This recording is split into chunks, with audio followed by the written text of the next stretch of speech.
Plusieurs sujets.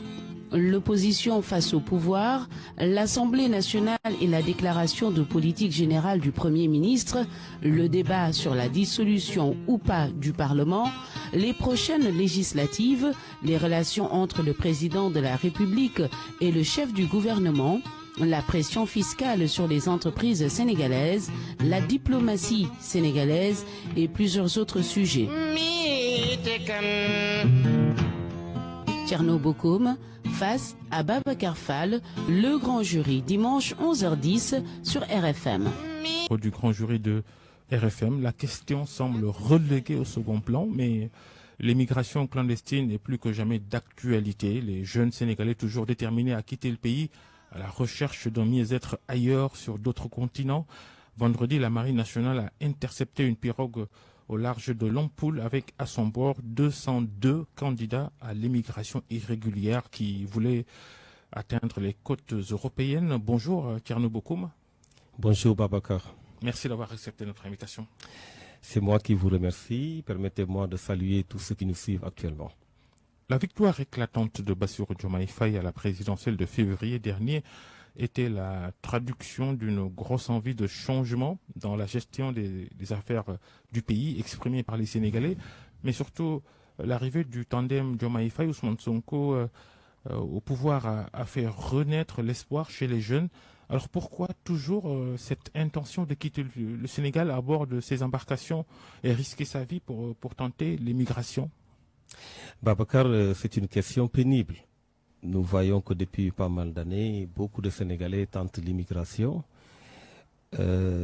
Aujourd'hui, c'est le lieu, c'est le moment également de présenter nos sincères condoléances aux familles éplorées.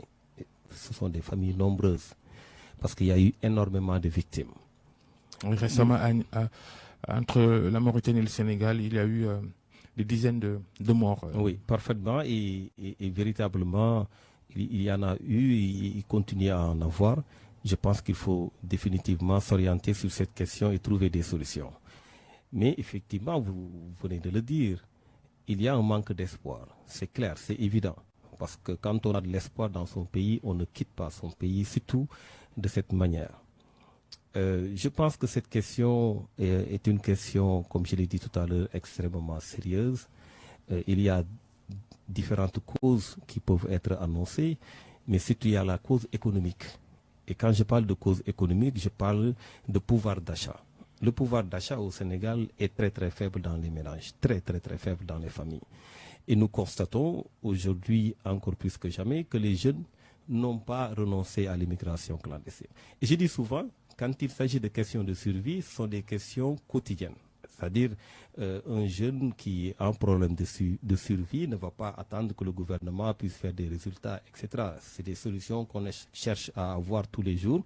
Et aujourd'hui, on se rend compte que beaucoup de jeunes préfèrent encore quitter le pays que de rester dans ce pays, et ce qui est dommage.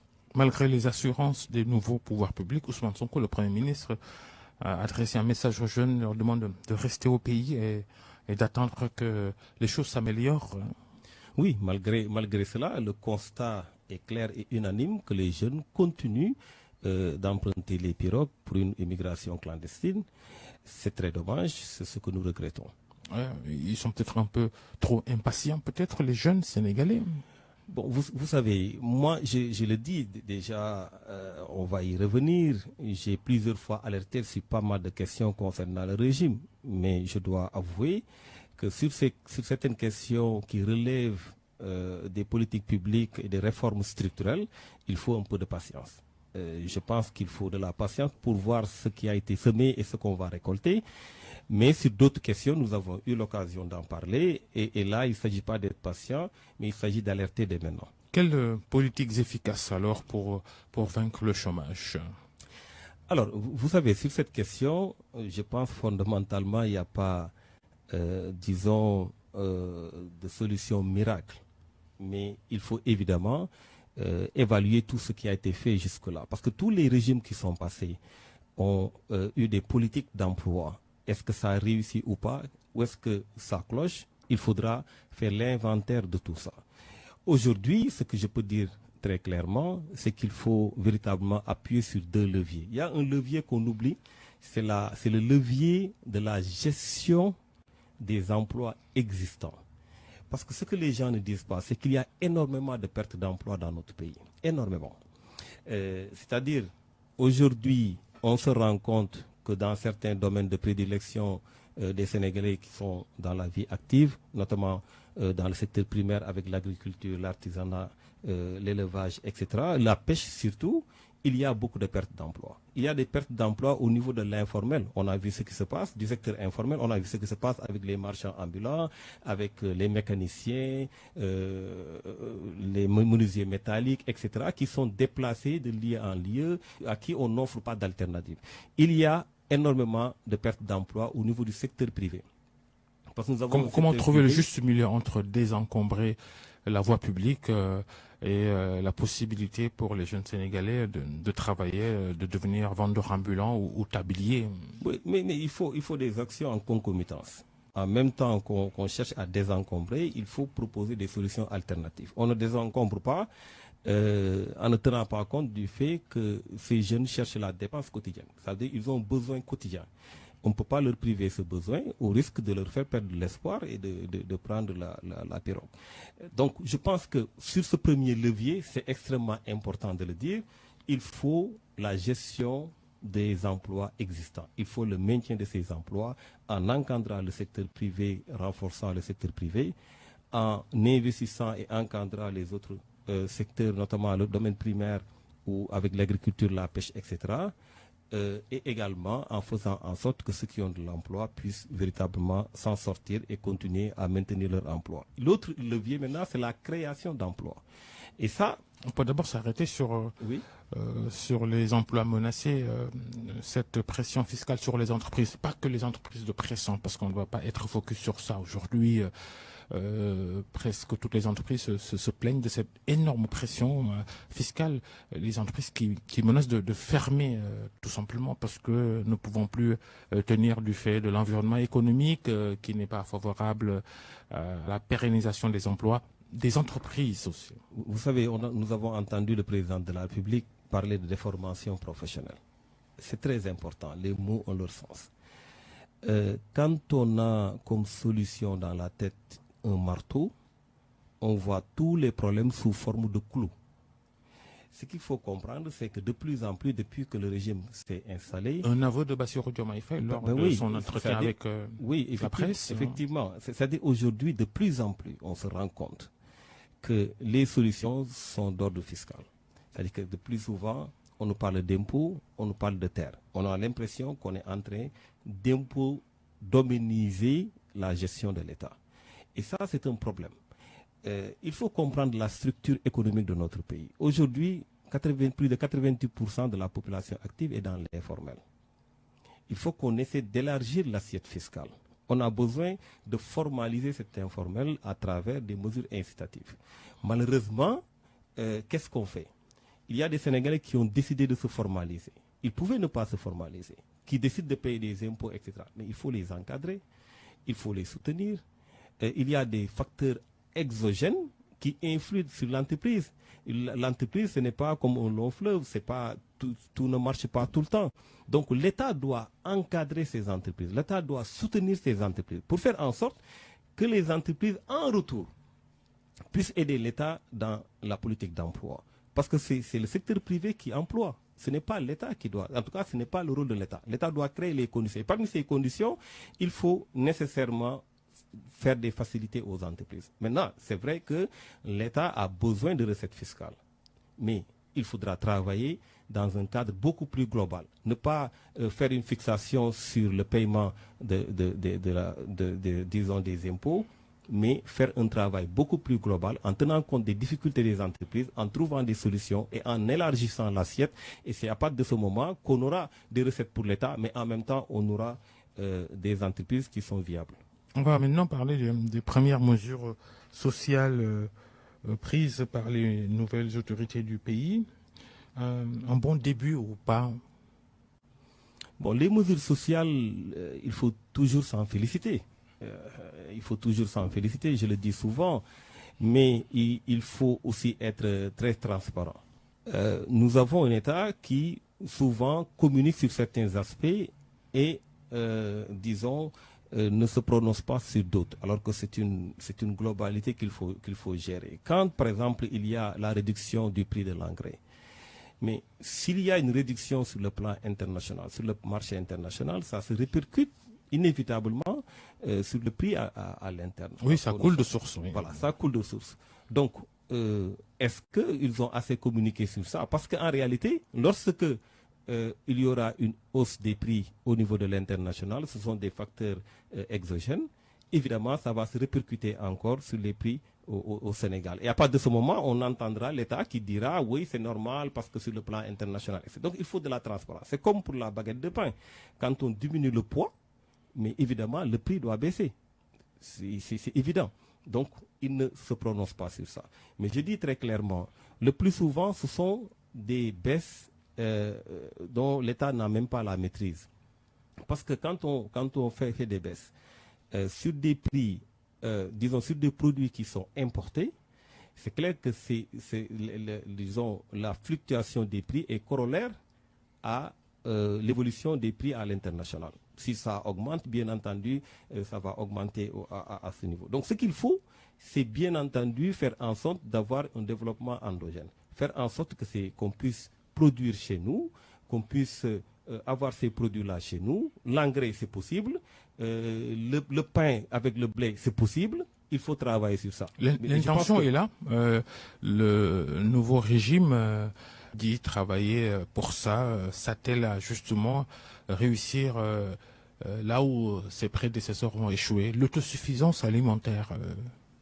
Oui. On va voir ce que ça va donner. Oh, exactement, on va voir ce que ça va donner. C'est pourquoi je dis, quand on dit c'est tôt, je dis oui, sur certaines questions, c'est tôt.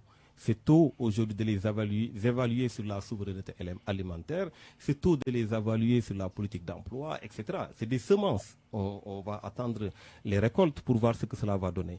Mais aujourd'hui, il faut s'en féliciter, mais il faut une communication beaucoup plus transparente pour expliquer aux Sénégalais ce qui s'est passé, parce que demain, il peut y avoir des hausses à l'international, ça va évidemment se répercuter sur les prix au Sénégal.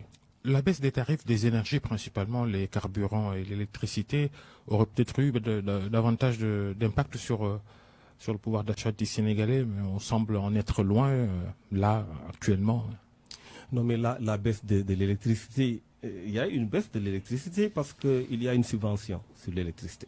Il y a une subvention sur l'électricité, il y a une subvention sur le carburant, sur le gaz, butane, sur le gasoil, etc. Mais malheureusement, aujourd'hui, il y a un accord qui a été signé avec le FMI qui tend vers la levée de ces subventions. C'est ça, c'est un accord de 2023. Ça, le FMI tente depuis Macky Sall. Oui, mais maintenant, il y a un accord qui est là. Et le régime actuel a accepté de poursuivre l'accord. Ça a été dit par les représentants du FMI. On va aller vers la suppression progressive de la subvention. Donc, ça va avoir un impact évidemment sur le marché. Ça va avoir un impact sur les prix. Parce qu'il y aura une inflation, il y aura une hausse généralisée des prix, c'est évident.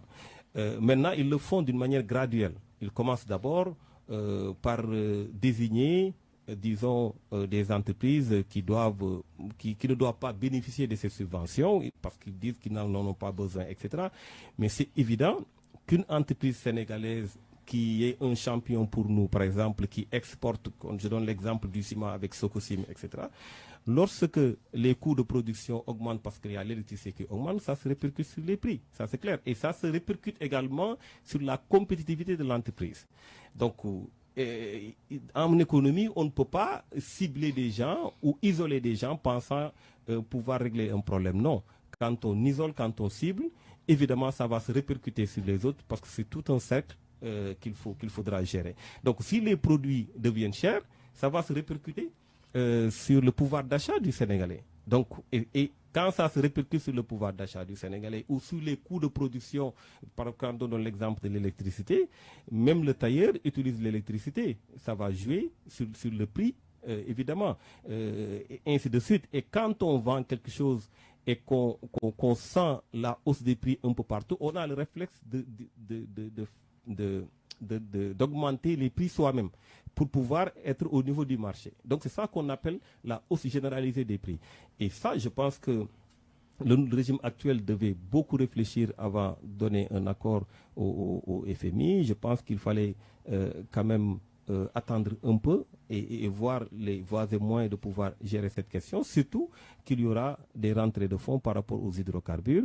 Mais je pense qu'il faut aujourd'hui, la mission du régime actuel doit être de soulager les populations et non de créer une vie beaucoup plus chère.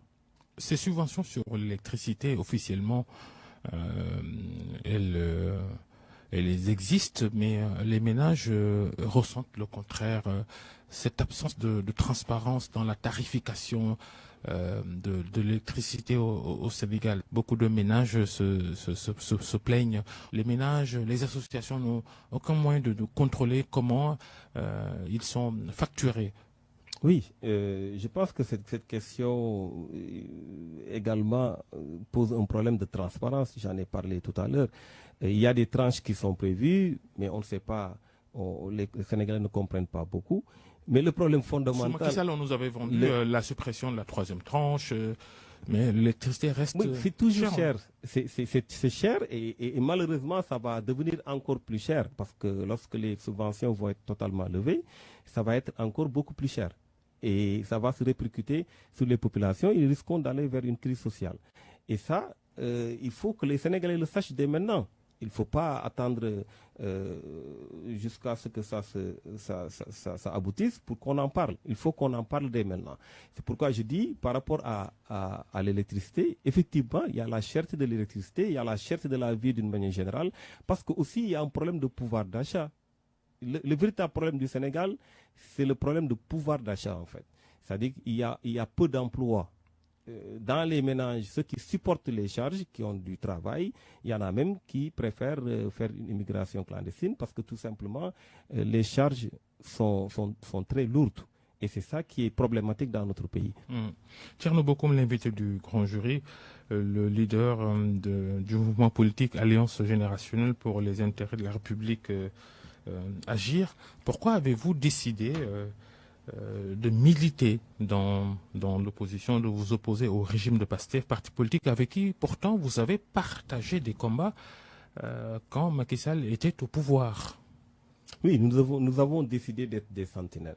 Ce qu'il faut comprendre d'abord, et que tout le monde semble comprendre, bien entendu, parce que ça coule de source, et que nous sommes pour la rupture. C'est pourquoi nous nous étions opposés au régime du président Macky Sall. Nous voulons, je ne parlerai pas de rupture systémique, mais je parlerai de changement de paradigme dans la manière de gérer l'État. Donc, aujourd'hui, les Sénégalais ont fait confiance à une équipe qui parle de rupture. Donc, nous considérons effectivement que sur pas mal de questions, nous pouvons nous entendre lorsqu'il s'agit d'aller vers des ruptures. Mais nous nous sommes dit très clairement qu'il faudra qu'on veille à ce qu'on aille véritablement à des ruptures et qu'il ne puisse pas y avoir de dérives et que les promesses soient, qu'ils répondent aux promesses. Et ce qu'on a constaté depuis lors, effectivement, c'est qu'il y a eu énormément de dérives, il y a eu énormément de questions qui ont été mal réglées, et il y a eu des déclarations malheureuses, et nous pensons qu'à un moment donné, comme je l'ai dit tout à l'heure, il faut savoir alerter très tôt. Et nous avons décidé d'alerter très tôt. Je donne souvent l'exemple du chauffeur qui doit vous amener à Saint-Louis.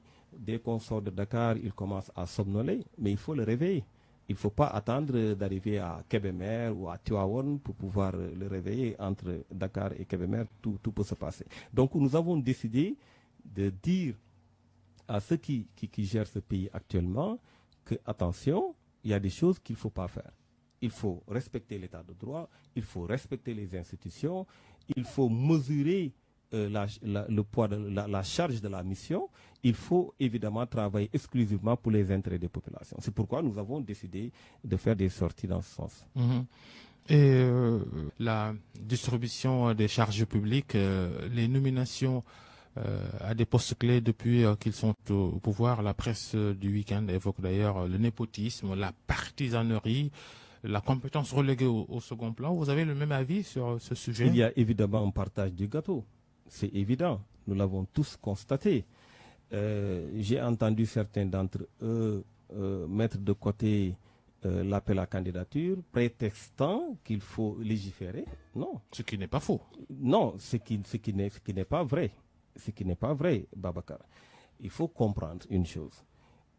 C'est la Constitution qui dit que le président de la République nomme au poste civil et militaire. C'est la Constitution qui le dit.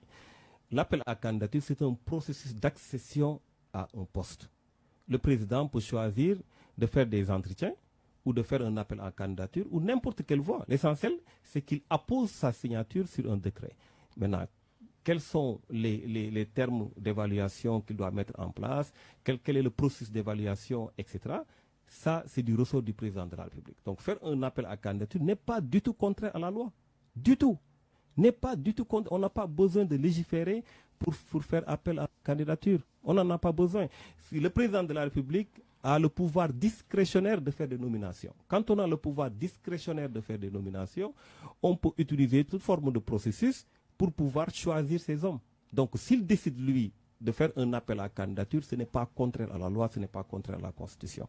Un célèbre avocat d'Ousmane Sonko disait il y a quelques semaines sur sa page Facebook, on mange le pain avec ceux qui nous ont aidés à porter la farine. Voilà qui est clair. Oui, mais voilà qui est clair, mais il fallait le dire avant. Moi, je ne suis pas contre qu'on travaille avec ceux avec qui on a gagné, en tenant compte, bien entendu, de la compétence, de l'expérience et tout ça. Mais quand on dit aux Sénégalais, nous allons faire un appel à candidature, il faut respecter ses promesses. Quand on commence à trouver des prétextes à des leaders, à des dirigeants, oui, il l'a dit, mais la situation, etc., on va où? Non, je suis désolé, il faut qu'ils apprennent à respecter leurs paroles. Opposition, exercice pas simple. Allez-vous cheminer seul ou vous joindre aux autres oppositions? Moi, j'ai déjà fait un appel à toute l'opposition. À toute l'opposition, pour moi, c'est une question de principe démocratique que d'avoir une opposition au Sénégal. N'oubliez pas, encore une fois, que dans la Constitution, quand on dit du président de la République, de l'Assemblée nationale, du gouvernement, il y a aussi de l'opposition. Donc, une opposition doit exister. Maintenant, moi, ce que je dis souvent, c'est qu'il y a les oppositions. Si nous avions tous les mêmes visions, la même manière de faire, nous serions tous dans un même parti politique. Donc, je dis, ce qui est important, c'est que tout un chacun garde sa liberté de ton, sa liberté d'expression. C'est le plus important. Mais tous ceux qui disent, nous nous opposons au régime, je pense que c'est le moment de se retrouver, de s'organiser pour les prochaines élections si on considère qu'on doit y aller ensemble, de mener des combats de principe si on considère qu'on doit les mener à temps, et puis laisser tout un chacun dérouler à travers son agenda et à travers, disons, ses positions sur des questions données. Mettre en place un cadre formel où toutes ces oppositions se retrouvent, c'est ça? Mettre en place un cadre où toutes ces oppositions se retrouvent, qui travaillent à apporter une contradiction dans ce pays, à s'opposer et véritablement à pouvoir justement permettre aux populations d'avoir des sentinelles, tout simplement. Ça semble trop timide du côté des adversaires du pouvoir dont vous faites partie, même si vous et Bougane Gueye Dany ou peut-être encore l'APR multipliez les prises de parole. Bon, écoutez, chacun son agenda. Nous considérons que, par exemple, lorsque nous avons fait notre sortie, nous n'avons pas tenu compte des 100 jours ou 10 jours ou je ne sais quoi. Non. Nous pensons qu'un régime qui vient de s'installer, il faut lui donner du temps en ce qui concerne les réformes structurelles, mais en ce qui concerne les aptitudes et les attitudes, il faut les évaluer. Et nous les avons évaluées sur ça. Donc nous considérons qu'il faut tous les jours alerter, il faut tous les jours orienter. D'autres peuvent considérer qu'il faut encore attendre. Je pense chacun est libre. Je viens de le dire, nous n'avons pas tous les mêmes orientations. Chacun peut avoir sa pensée par rapport à une question donnée. Thierno Bocoum, la polémique DPG du Premier ministre, l'Assemblée nationale travaille à mettre à jour son règlement intérieur pour que le chef du gouvernement puisse enfin faire sa déclaration de politique générale devant les députés. Cet impair-là, c'est quand même la faute du Parlement et des parlementaires, non? Vous êtes ancien député. Oui, les responsabilités sont partagées. D'abord, moi je dis souvent, il faut faire la dichotomie, il faut faire la différence entre les problèmes au Parlement, notamment le problème qui concerne le règlement intérieur et la déclaration de politique générale, qui est en fait une exigence constitutionnelle par rapport au Premier ministre. En ce qui concerne le Parlement, effectivement, c'est une faute. On ne peut pas, par rapport à un règlement intérieur, que ça ne puisse pas refléter ce qui a été voté. Et qu'on ne puisse pas être assez alerte pour ne pas réintégrer toutes les dispositions qui ont été réintégrées au niveau de la Constitution et en l'adaptant à la Constitution. Donc pour moi, effectivement, il faudra refaire ce règlement intérieur. Mais il ne revient pas à un Premier ministre de donner des injonctions à l'Assemblée nationale. Il faut que ça soit très clair. Et le Premier ministre, et le fait qu'il n'y ait pas le délai de 3 mois dans le règlement intérieur n'est pas un frein pour le Premier ministre pour faire sa déclaration de politique générale. Parfois, j'entends les gens dire non, l'Assemblée nationale ne reconnaît pas le Premier ministre, il faut qu'il reconnaisse le Premier ministre. La déclaration de politique générale du Premier ministre, c'est l'article 55. L'article 55 a été remis à sa place par qui? Ce n'est pas à travers un référendum. Ce sont les députés, quand on a réintégré le Premier ministre, ce sont les députés qui ont réintégré le Premier ministre dans la Constitution. Comment on peut dire que les députés ne reconnaissent pas le Premier ministre? Ça c'est le premier point. La deuxième chose qu'il faut comprendre très clairement, c'est que cela n'a absolument rien à voir. Quand il y a une déclaration de politique générale, il y a des dispositions générales dans le règlement intérieur qui prévoient. Déjà, je vous dis très clairement que même la Constitution a un peu orienté, disons, l'organisation de la déclaration de politique générale en disant que cette déclaration sera suivie d'un débat. Donc, il suffit juste d'aller à l'Assemblée nationale, qu'on utilise les dispositions générales pour pouvoir organiser ce débat-là. C'est des débats organisés. C'est au prorata du nombre de groupes, etc. On sait comment on répartit les temps de parole. C'est connu. Je vous donne un exemple très simple. Le DOB, qui est le débat d'orientation budgétaire. Mais le débat d'orientation budgétaire, on vous dit que ça doit se faire au plus tard au 2e trimestre de l'année. Mais ça a été écrit où? Est-ce que c'est prévu dans le règlement intérieur de l'Assemblée nationale? Non. Ce n'est pas prévu dans le règlement intérieur de l'Assemblée nationale. Pourtant, l'Assemblée nationale respecte le délai et organise le débat d'orientation budgétaire. Ça a été prévu dans une loi organique qui est la loi organique portant loi des finances. Donc, si l'Assemblée nationale, sur une question qui est prévue dans une loi organique, peut l'organiser et organiser un débat dans ce sens, l'Assemblée nationale ne peut pas le faire pour la Constitution. Ça pose problème. Donc, pour moi, c'est très simple. Le Premier ministre n'est pas enfermé dans des délais, c'est clair parce que le délai a sauté, mais le règlement intérieur n'a pas à organiser. D'ailleurs, même avant que le délai ne saute, le règlement intérieur n'organisait pas la venue du Premier ministre, encore une fois. Le règlement intérieur ne précisait que le délai de 3 mois. C'est tout. Maintenant, ça a sauté. Le Premier ministre n'est pas enfermé dans les délais, mais le Premier ministre doit obligatoirement faire sa déclaration de politique générale parce que c'est une exigence constitutionnelle. Devant quelle assemblée? Peut-être la prochaine? Mimi Touré, Aminata Touré, l'ancienne première ministre, elle est pour la dissolution de l'actuelle assemblée le 31 juillet. Mais c'est pas possible. Selon elle, le 31 juillet, ça fera 2 ans après les dernières élections législatives. Non, ce n'est pas en termes d'élections. Vous savez, l'Assemblée nationale, ce sont les députés qui composent l'hémicycle. C'est ça l'Assemblée. Quand on dit l'Assemblée, ce sont les députés. Les députés ont été installés en septembre. Si je ne me trompe pas, c'est le 12 septembre. Donc, ils auront 2 ans le 12 prochain. C'est tout. Donc, l'Assemblée nationale, il faut le dire très clairement, ce sont les députés. Ce n'est pas par rapport à l'élection, c'est par rapport à l'installation des députés. Donc, évidemment, c'est une prérogative constitutionnelle du président de la République qui a la possibilité de dissoudre l'Assemblée nationale, comme l'Assemblée nationale a la possibilité d'introduire une motion de censure. Donc, il n'y a aucun souci à ce niveau. Il reviendra au président de la République d'apprécier de l'opportunité de dissolution ou pas, mais ça ne se fera pas avant les 2 ans.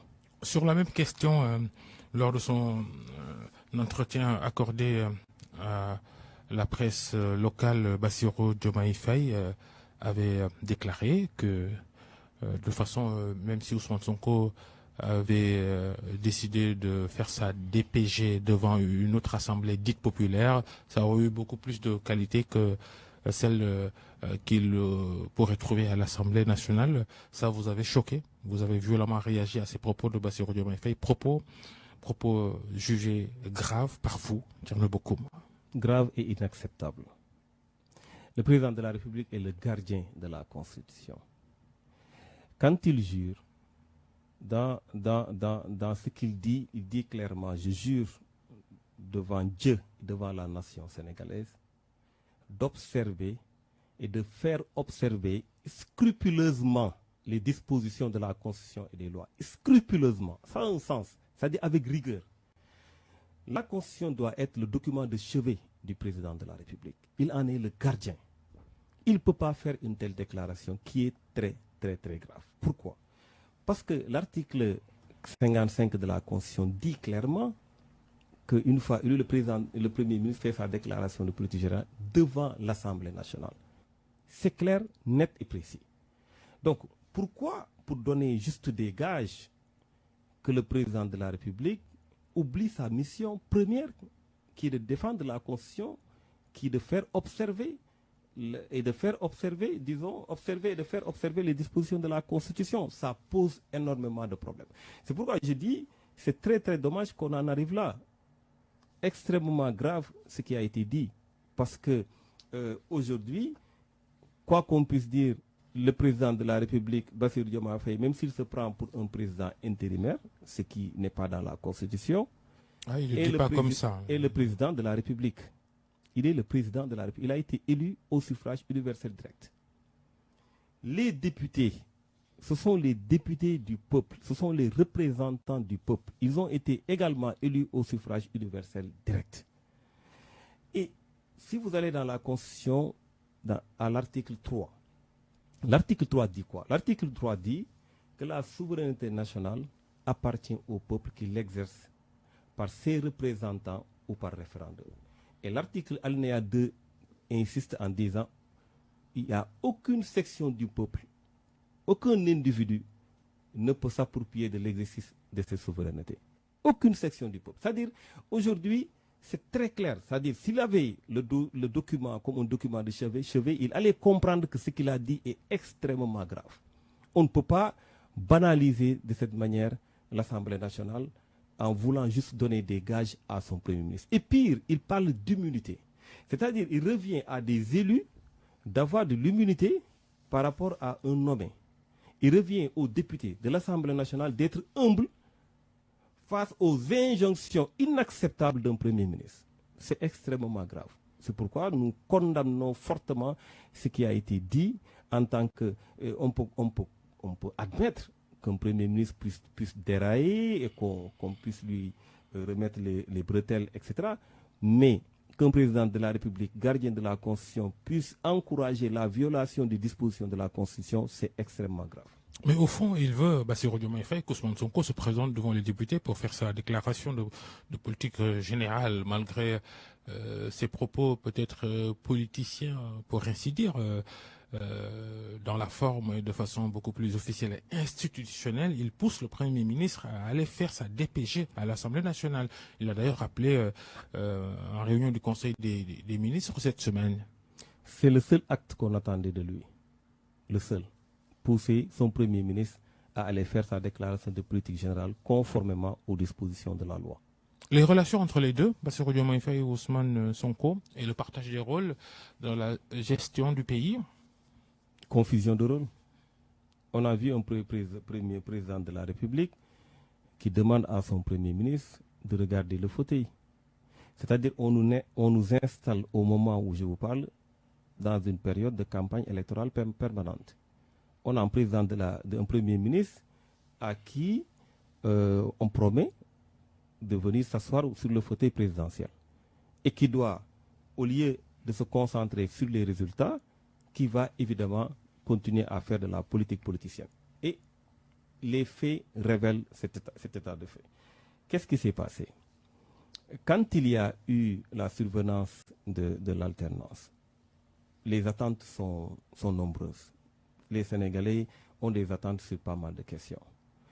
Déjà, on a vu un président de la République, moi je l'ai apprécié dès le début en disant que nous avons un président de la République serein, courtois, etc. Très franchement, ça n'a pas beaucoup changé de ce point de vue. Et qui avait commencé à donner des injonctions. Le 9 avril, il a demandé à son Premier ministre, Monsieur le Premier ministre, mettez en place très rapidement un plan d'action gouvernemental avant fin avril, parce qu'il faut qu'on commence le travail et tout ça. Babacar, jusqu'au moment où je vous parle, il n'y a pas de plan d'action gouvernemental. Il n'y a pas de plan d'action gouvernemental. Il n'y a pas de projet. Le Premier ministre nous dit, non, le projet est en rédaction. Donc, il n'y a pas de plan d'action gouvernemental. Vous avez tous remarqué le cafouillage qu'il y a eu avec les questions de déguerpissement entre le Premier ministre, le ministre de l'Intérieur, etc. Il n'y a pas de plan d'action gouvernemental. Parallèlement, le Premier ministre se permet d'aller faire un meeting au Grand Théâtre, d'aller prendre un bain de foule à Colobane, de recevoir un allié Mélenchon à l'UCAD, de prévoir une tournée dans les pays de l'AES, une tournée politique. Mais pourquoi est-ce qu'il a été nommé? Mais c'est pour donner corps à la politique déterminée par le président de la République ou au projet qu'ils partagent tous. Mais aujourd'hui, voilà le résultat.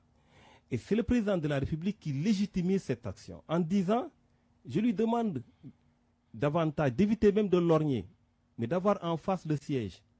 Ça veut dire qu'on demande à un Premier ministre de travailler durant ces 5 ans à remplacer un président de la République. Peut-être à travers le travail qu'il fait à la tête du gouvernement, par un bilan. Mais quel bilan? Mais Babacar... On verra d'ici 5 ans. Babacar, pourquoi est-ce que les problèmes de mandat, on n'en parle pas souvent, on ne veut pas en parler?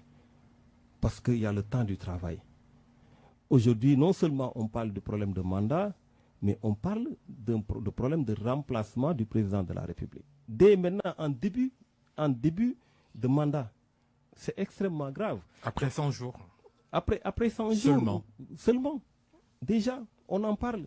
Donc ça veut dire que nous allons avoir un Premier ministre qui a déjà trouvé des référents pour ses ministres déjà. Donc qui se détache totalement. Les conseillers qu'il a nommés à la primature. Oui, exactement. Qui va s'orienter sur ses objectifs, ses ambitions présidentielles, qui va essayer d'encadrer le fauteuil, que personne n'y touche, et qui va l'occuper plus tard. Et c'est ça qui est inacceptable. C'est pourquoi je dis, malheureusement, on attendait, c'est comme si on attend le décollage du Sénégal, parce qu'il y a eu beaucoup d'espoir. N'oublions pas qu'il y a des personnes qui ont perdu la vie dans cette affaire. Mais voilà, on nous ramène à une transition et à une attente pour renforcer d'abord, c'est le premier jalon, les pouvoirs du Premier ministre, ensuite essayer de le mettre à la tête. Pour vous, alors, le mais schéma... c'est le renforcement du oui, mais pouvoir pour vous, alors, Bassirou Diomaye Faye, c'est un mandat et puis s'en va. Et voilà, place à Ousmane Sonko, à la présidence de la République. Mais pour vous, en 2029, c'est le schéma. Mais c'est ce qui se dessine. Il va le fatiguer s'il veut qu'il pointe les yeux sur son fauteuil pendant 10 ans. Il va le fatiguer. Certainement, s'il lui demande de commencer maintenant, c'est pour que ça termine très rapidement, j'espère. Et c'est très dommage qu'on en arrive là. Et sur les pouvoirs du Premier ministre. Mais là, j'ai entendu le président de la République dire, oui, le président est trop puissant, etc. Oui, d'accord. Mais l'article 50 de la Constitution permet au président de la République de transférer certains de ses pouvoirs au Premier ministre. C'est dans la Constitution. Pas tout. Bien entendu, certains, c'est pourquoi j'ai dit certains. Oui. Ensuite, l'article 55 permet au président d'autoriser au Premier ministre de prendre des décisions par décret. Donc le président de la République peut permettre à son Premier ministre d'avoir des pouvoirs. Pourquoi ils n'utilisent pas ce procédé-là? Qu'est-ce qu'ils veulent créer? Est-ce qu'ils veulent créer un bicéphalisme? Est-ce qu'ils veulent créer un bicéphalisme au sein de l'exécutif? Ça pose problème. Sur des thèmes précis, sur les mêmes questions, il faut avoir 2 boss. Il faut avoir 2 personnes puissantes. Sur disons, un trajet qui consiste à déterminer la politique de la nation et à l'exécuter. Est-ce qu'il faut avoir 2 boss? Aujourd'hui, je le dis encore une fois, si on veut réduire les pouvoirs du président de la République, il faut renforcer les autres pouvoirs. Il faut renforcer l'Assemblée nationale, il faut renforcer la justice. C'est comme ça qu'on va diminuer les pouvoirs du président de la République. Ce n'est pas en créant un président de la République bis. Et c'est pourquoi je dis, il y a des questions qui ont été évoquées, on verra ce que le projet de loi va donner et tout ça, on sera sur ça. Mais fondamentalement, on n'a pas besoin de 2 présidents de la République. C'est pourquoi j'ai dit très clairement, et je l'assume totalement, si le président de la République ne peut pas incarner son rôle, ne peut pas jouer pleinement sa mission, mais il n'a qu'à démissionner et organiser des élections anticipées. C'est aussi simple que ça. Une présidentielle anticipée.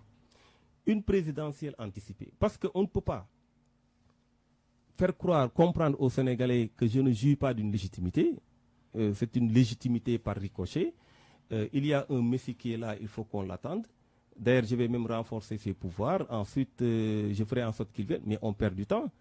Il y a les urgences. L'État, ce n'est pas, comme je le disais à l'autre, du humble. C'est pas, disons, un paquet qui est là, il faut voir, prendre son temps, etc. Non, c'est des paquets qui se mettent sur la table tous les jours. C'est une gestion quotidienne.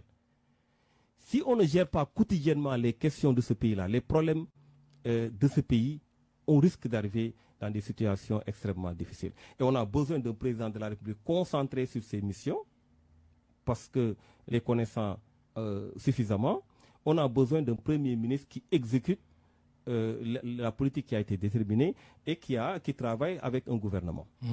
La justice maintenant, Thierno Bocoum, avec les chamboulements, peut-être le mot est un peu trop fort, mais les mouvements dans la magistrature, attendu la prochaine réunion du Conseil supérieur de la magistrature, vous vous attendez à quoi? Ça tarde un peu, dans certains milieux ça se dit. Des blocages peut-être ou pas? Je ne sais pas s'il y a des blocages ou pas, mais le président de la République nous a dit très clairement qu'il s'est enfermé avec son Premier ministre jusqu'à minuit pour travailler sur des mouvements au niveau de la justice. Ça aussi, c'est extrêmement grave. Hors Conseil supérieur de la magistrature. Hors Conseil supérieur de la magistrature, en impliquant une personnalité de l'État qui n'est pas impliquée dans le Conseil supérieur de la magistrature. Le Premier ministre n'est pas présent au niveau du Conseil supérieur de la magistrature. Mais tout ça, c'est pour peut-être donner des gages. Mais je pense qu'il ne faut pas que les relations personnelles puissent prendre le dessus sur les relations institutionnelles. Une suite logique, non? L'actuel ministre de la Justice, quand il était encore dans les juridictions, s'opposait à toutes les procédures contre Ousmane Sonko et Pastef. Pastef qui gagne la présidentielle et il est récompensé. Ça commence déjà bien, non? Suite logique alors.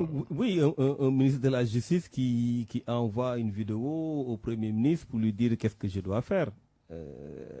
C'est énormément de choses. En fait, je crois aujourd'hui encore plus que jamais que ce gouvernement doit se reprendre. Il y a un mauvais départ. Il y a un mauvais départ. Je pense qu'il faudra se reprendre tranquillement, hein, parce qu'ils ont 5 ans. Ils peuvent se reprendre à tout moment. Mais sur la question de la justice, quand le président de la République dit oui, de toute façon, les magistrats sont des fonctionnaires comme tout le monde. Oui, ils sont des fonctionnaires, mais pas comme tout le monde. Il y a le statut des magistrats.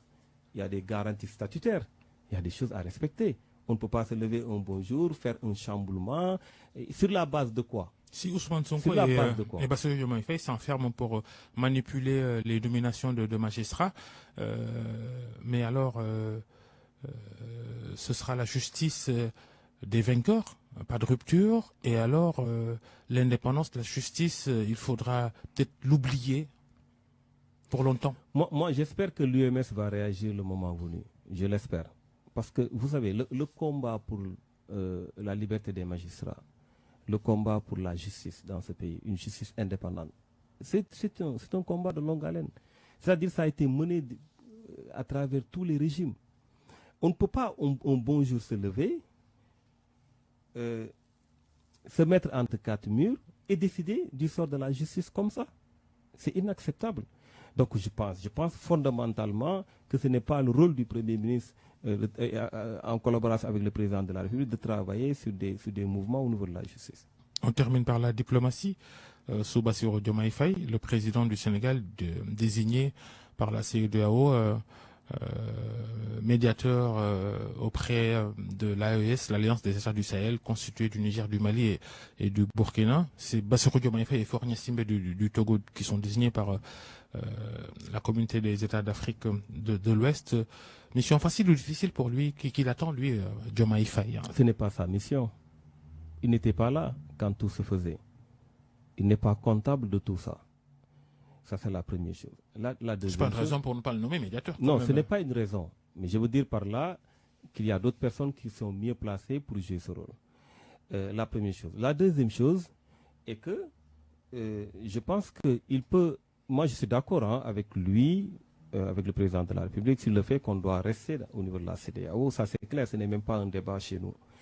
Mais je pense que le président de la République qui vient d'arriver, qui est souverainiste, qui veut amener des ruptures et tout ça, doit travailler à humaniser davantage la CEDEAO. Parce que ce qui s'est passé lors de ces conflits est inacceptable. Comment on peut priver des populations d'exportation, on bloque les comptes, etc. Mais qui souffre? Ce n'est pas les militaires. Les sanctions ont été injustes. Ce sont des sanctions, ils les ont levées d'ailleurs comme ça, un bon jour, sans aucune explication. Mais qui souffre? Ce sont les peuples qui souffrent. Ce n'est pas ça le rôle de la CEDEAO. Je pense que le président de la République, son rôle doit être de faire en sorte d'humaniser la CEDEAO, de faire en sorte que ça puisse créer le brassage des peuples. Maintenant, là où je suis d'accord également avec lui, c'est qu'il faut qu'il y ait un pont de dialogue. Il faut, même s'ils sortent de la CEDEAO, parce qu'il ne faut pas perdre son temps à vouloir rectifier une décision souveraine, parce que ce sont des pays souverains qui ont le droit de rester quelque part ou de quitter. On ne peut pas dire au Mali, non, vous ne devez pas quitter ou vous ne quittez pas. Non, ce paternalisme-là, il ne faut pas l'accepter. Mais je pense qu'il faut un pont, parce que ce sont des pays frontaliers. Il faut parler avec eux, il faut créer un pont, il faut discuter avec eux. Et je pense que ça doit également être son rôle. Maintenant, plus tard, parce que les régimes vont changer. C'est un régime militaire. Tôt ou tard, nous aurons un régime civil, c'est clair. Peut-être que les choses vont changer également. Mais je pense qu'il faut de la patience. Il faut travailler à humaniser la CEDEAO. Il faut également toujours créer un pont avec les voisins. Abdoulaye Bathily pourrait peut-être aider, lui, le nouvel envoyé spécial de Bassirou Diomaye Faye, l'ancien ministre, ancien leader du parti politique LD, ancienne LDMPT. Vous réagissez comment d'ailleurs à sa nomination? Mais pourquoi pas? Il a l'expérience, il est là depuis très longtemps. Il peut peut-être aider. Je pense que moi j'encourage le régime actuel à s'ouvrir à des personnes expérimentées, à se faire aider sur pas mal de choses. Et je pense que c'était important de choisir une personne comme Abdoulaye Bathily, qui peut évidemment, qui a le profil de l'emploi et qui peut faire quelque chose. On attend aussi le nouveau régime sénégalais sur la souveraineté monétaire. Oui, on verra. Le débat est gelé pour le moment. On verra pour la souveraineté monétaire. Je pense qu'il y a beaucoup d'avancées concernant l'éco. Nous espérons que dans un cadre communautaire, nous aurons une monnaie, parce que nous, c'est notre préférence. Maintenant, il y a d'autres aspects liés, par exemple, à la présence des militaires français au niveau du Sénégal. Moi, j'ai entendu le président de la République, sa réponse est très mitigée pour un souverainiste. Ce ne doit même pas être un débat. Est-ce qu'il doit y avoir une présence militaire étrangère sur le sol sénégalais? Non, c'est ça la réponse pour un souverainiste. Mais quand on dit à un séminaire intergouvernemental, on va discuter, etc. Je pense qu'il y a un flou autour du projet, qui n'existe pas d'ailleurs, mais il y a un flou surtout par rapport aux engagements qui ont été pris depuis le début, quand ils étaient dans l'opposition. Aujourd'hui, sur beaucoup de questions, ils ont du mal à assumer et c'est très dommage. Merci Thierno Bokoum d'être passé devant le grand jury d'RFM. Vous êtes opposant, on va dire opposant radical à la Ousmane Sonko? Non. Je ne suis pas du genre à dire radical ou pas radical. J'évalue les situations et je réagis en conséquence. Merci. Vous êtes à la tête du mouvement Agir, Alliance générationnelle pour les intérêts de la République, ancien député aussi. Merci à Aliou à la régie, à tous qui nous ont suivis. Restez avec nous, les programmes continuent. Bonne fin de week-end à tous.